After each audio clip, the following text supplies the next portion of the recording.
Jacob, father of a nation.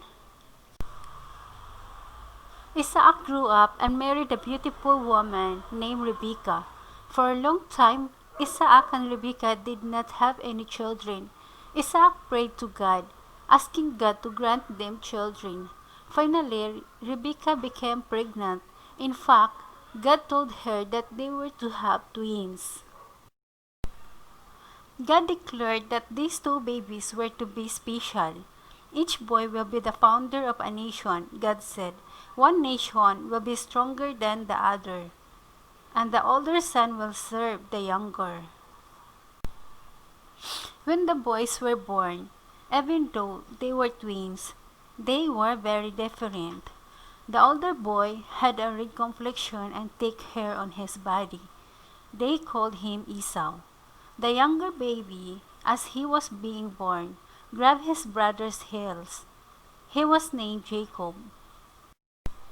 Esau grew up to be a skilled outdoorsman, a hunter, a man of the woods and fields. Jacob was very ordinary. I preferred to stay close to home. Rebekah paid more attention to Jacob, but Isaac's favorite was Esau. Isaac especially liked the venison Esau prepared when he brought down a deer with his bow and arrow. One day, Esau came in from the field, worn out and hungry, and saw Jacob cooking a delicious stew. "Let me have some of that," Esau said to his brother. "I'm hungry." "I'll trade you a bowl of stew for your inheritance," said Jacob. "I'm dying for something to eat," said Esau. "What good is my inheritance if I'm dead?" Jacob quickly saw his opportunity. "You'll do it?" he asked. "I will do it," came the answer. "I swear." So Jacob handed Esau the stew and bread, and Esau ate it and went on his way, hardly thinking about what he had done. For a bowl of stew, Esau had traded away his right as Isaac's firstborn son. Years later, when Isaac was an old man, he called Esau to him and made a request. "I am old now, and may not live much longer. Take your bow and arrow and go out into the fields and find a deer. Cook the meats as you do so well. Bring it, and I will give you my blessing before I die." Rebekah heard her husband talking to Esau, and no sooner had Esau left than she went into action and spoke to Jacob. "Listen," she told him. "Your father has sent Esau out to find venison. He wants your brother to prepare a meal and bring it. Then Isaac will give Esau the father's blessing before he dies. What I want you to do is this. Quickly, go to the flock and bring me 2 kid goats. I can make them taste like venison. Your father will not know the difference. I know what he likes. I want you to have his blessing." Jacob was afraid. "Esau has hair all over his arms and his body. I do not. My father's eyes may be weak, but he can tell I am not Esau. If my father discovers that I am not Esau, instead of blessing me, my father will curse me." "If there is a curse, let it be upon me," said Rebekah.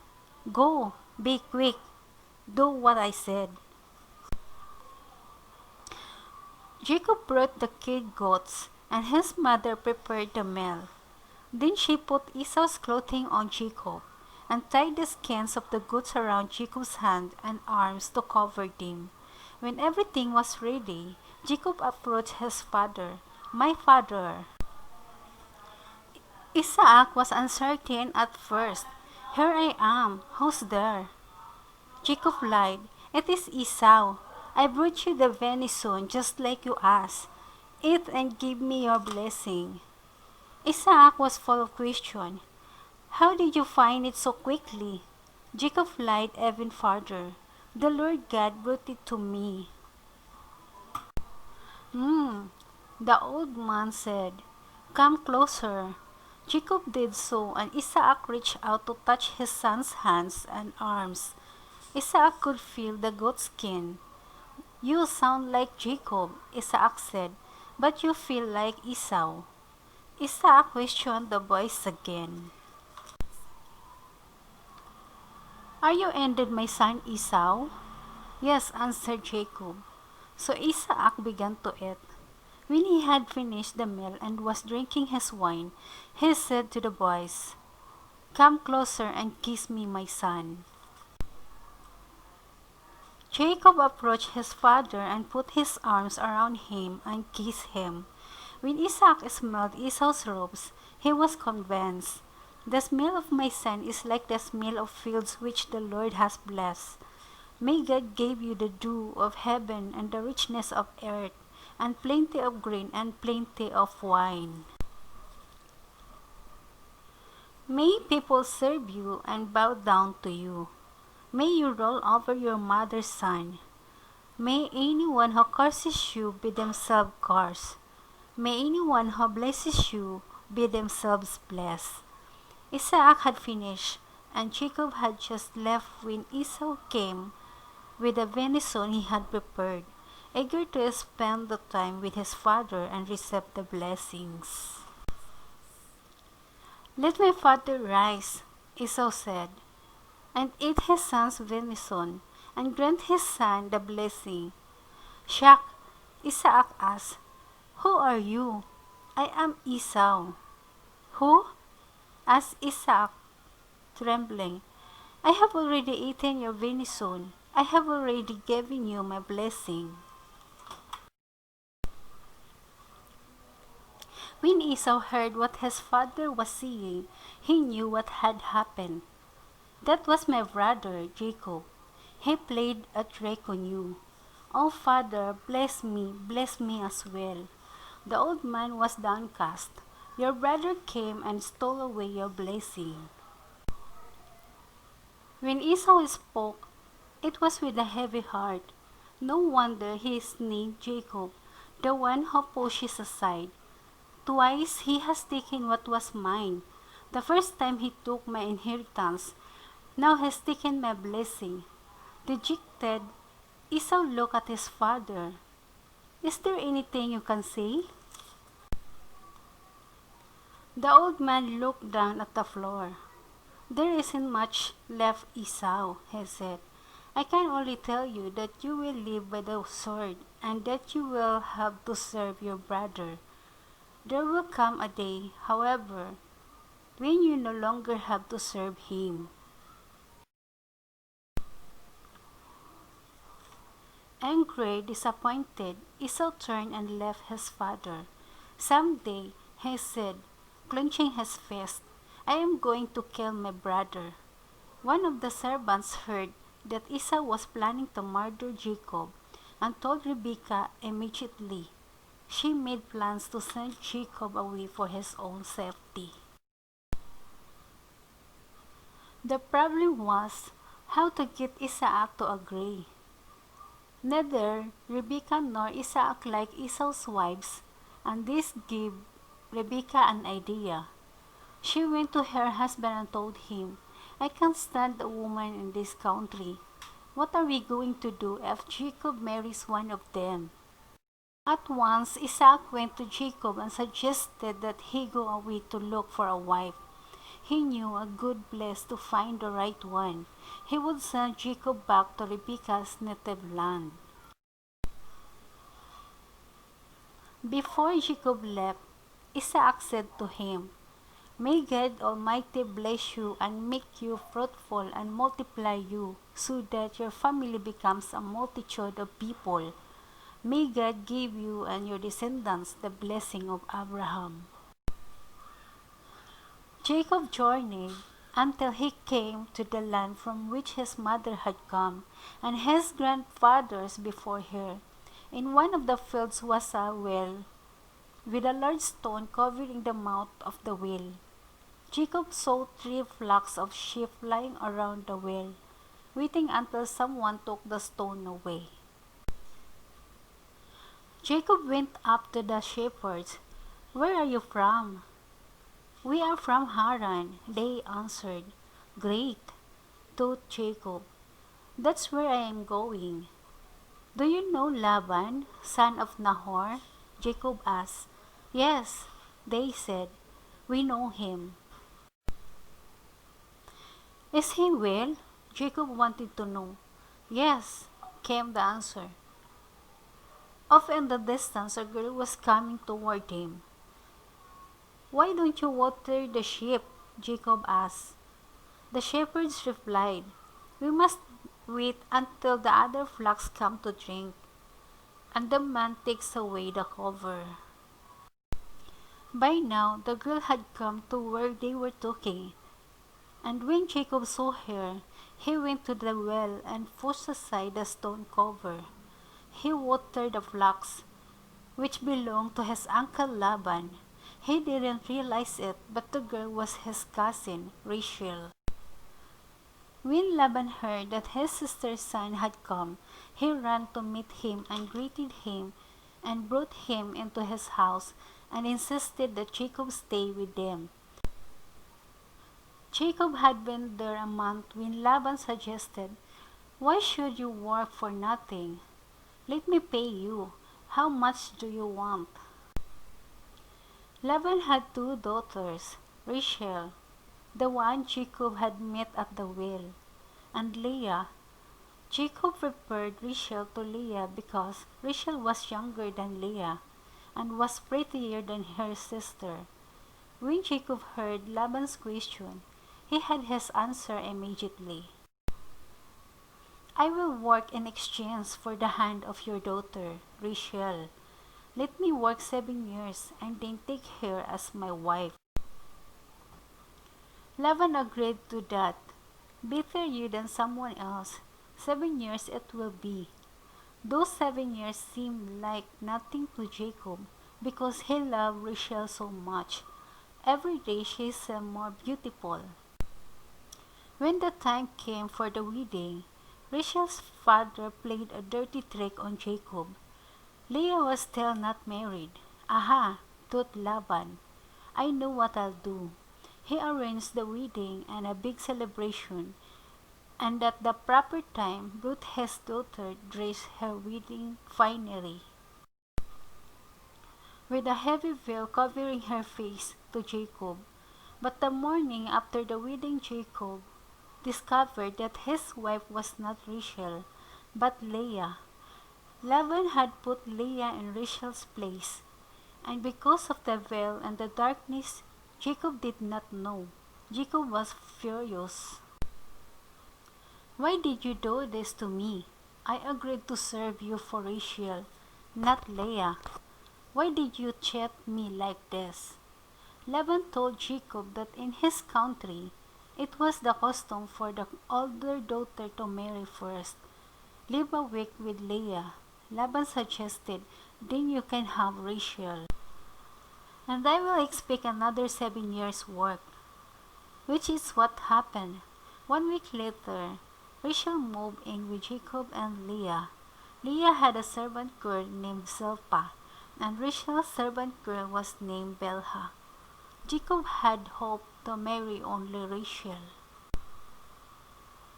but he found himself with 2 wives in a household of 4 women.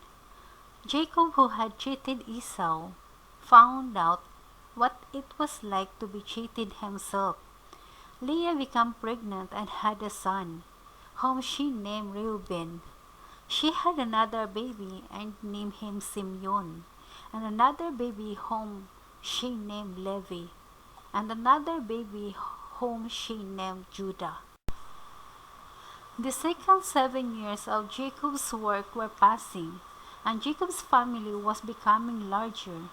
Unfortunately, though Jacob loved Rachel, Rachel was not having children. Give me children, Rachel demanded to Jacob. I'll die if I don't have a baby. This made Jacob angry. Who am I? Am I God? I can't help it if you can't have a baby. Rachel was so jealous of her sister that she gave her servant girl to Jacob. Have a baby with her, Rachel said. I will become a mother through my handmaiden.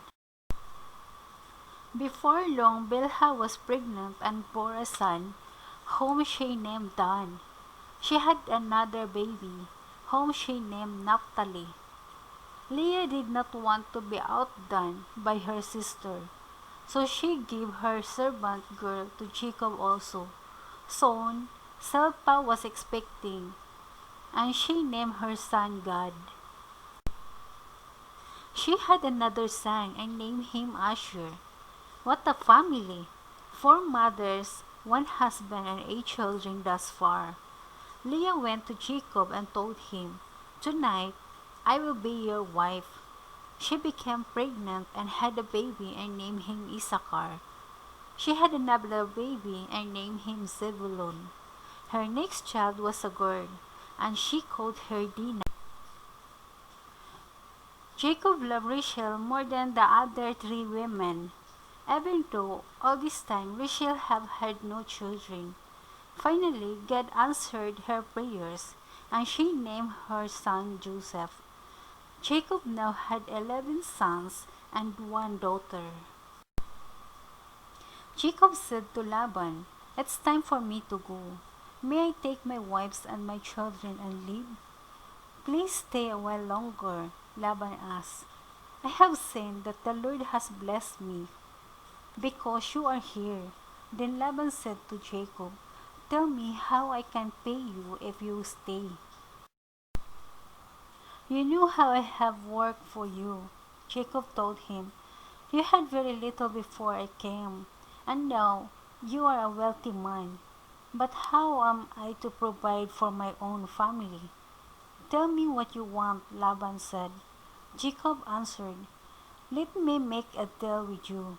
I will go through the flock and herds, and will remove the spotted cattle and the spotted goats and the brown sheep, and I will separate them from your flocks. The spotted ones shall be mine, the others yours." "It's a deal," Laban agreed. But he didn't let Jacob do the dividing. Laban went through his flocks and herds and separated the spotted and speckled ones,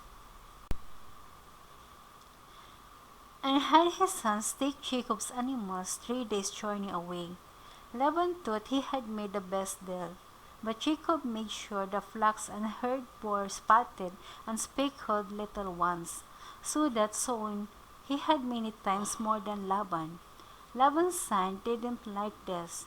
Angry, they accused Jacob of robbing their father. Jacob realized that Laban resented him too. His shames were catching up with him. God came to Jacob again. "Return to your homeland," he said. "Go, and I will be with you." Jacob called Rachel and Leah and told them to get ready to leave. He loaded his goods and his family on camels, and they set out on their way. Now that Jacob was going home, he would have to face Esau. How would his brother treat him? Jacob sent messengers on ahead. "Go find Esau, my brother," he told them. "Tell him that I have been living with Uncle Laban and am coming with my family and my flocks. Ask Esau if I could find grace in his sight." Word came back that Esau was approaching with 400 men. This scared Jacob. He separated his family and his animals into 2 groups, thinking that if Esau attacked one, the other group could skip. Then he prayed, "God of my father Abraham and my father Isaac, it was you who told me to return to my own country. How you have blessed me. When I started out, I crossed this brook with only my staff, but now I am coming back a rich man. Oh God, protect me from Esau. I am afraid he will come and kill me and my wives and my little ones." Jacob sent Esau one present after another, more than 200 goats, more than 200 sheep, plus colts and bulls and other livestock. He commanded servants to hurry on ahead with this and give them to Esau. That night, Jacob stayed behind. He needed to be alone. His mind was racing. He had cheated his brother. He had cheated Laban. There was quarreling in his own family. What kind of person was he anyway? How was he going to manage? What if Esau killed him? In the night, a man came and wrestled with Jacob. The man was strong, and Jacob struggled with his unseen opponent all night. As dawn was approaching, the man said to Jacob, "Let me go." By this time, Jacob had realized that it was an angel, and Jacob said, "No, I will not let you go unless you bless me." He held on to the angel and would not release him. More than ever, Jacob knew that he needed God's help. His own shame had only brought him trouble. "What is your name?" the angel asked. "My name is Jacob." "Your name is not to be Jacob after this," said the angel. "Your name will be Israel." The angel blessed Jacob and left. "I have seen God," Jacob said in amazement, "and my life is preserved." Even after all this, Jacob was still so afraid of Esau that he divided up his family and put Leah and her children in the lead, and Rachel and Joseph last. When Esau met them, he was not angry as Jacob had feared, but embraced Jacob and wept. "What are all this?" he asked, seeing Jacob's family and the many animals. "These are the children that God has given me," Jacob said to his brother. And there was peace between brothers. Jacob continued traveling until he came to Sychar, where he bought land and settled down. Rachel was expecting again, but the birth was very difficult. Though the child lived, Rachel died. His father named him Benjamin. Jacob, or Israel, as he was now called, was the father of 12 sons. The descendants of these 12 sons of Israel formed the nation of Israel, which even today traces itself back to the man whose name was changed from Jacob.